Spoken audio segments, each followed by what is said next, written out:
Céline les 12 coups de midi, en colère après les critiques des internautes sur sa fille, j'ai halluciné. En parallèle de ses nombreuses victoires, la championne du moment fait également face à des critiques à gérer, notamment au sujet de sa famille. Depuis le 14 mars 2023, sa vie a complètement changé.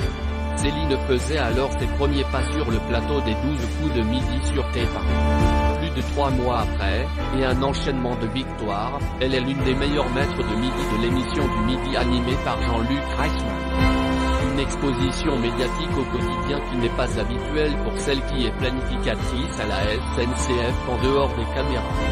De plus, son brillant parcours met également en lumière sa famille, et plus particulièrement son compagnon Jérôme et sa fille Camille, régulièrement présents pour la soutenir. L'enfant se retrouve d'ailleurs dans le viseur des internautes, très critiques à son égard. Une attitude que ne comprend pas Céline. J'ai découvert ça, il y a quelques jours et j'ai halluciné, a indiqué la maître de midi dans les colonnes du Téléstar.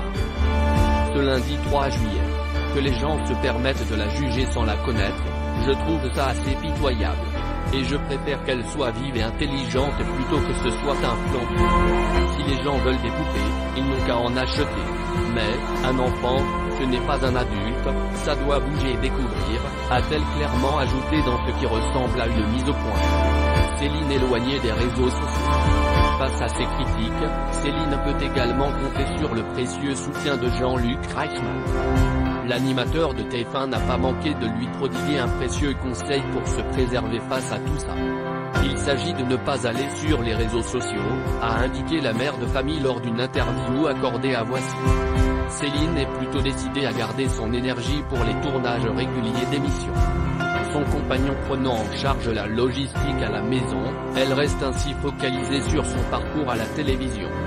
À la tête de plus de 400 000 € de gains et de cadeaux, elle ne manque pas de projets à concrétiser, des voyages en famille, un Noël gâté pour ses proches ou encore l'achat d'une maison. Ses bonnes performances tous les midis sur TF1 lui ont également ouvert les portes de la Summer Party du combat des maîtres, diffusée ce samedi 8 juillet.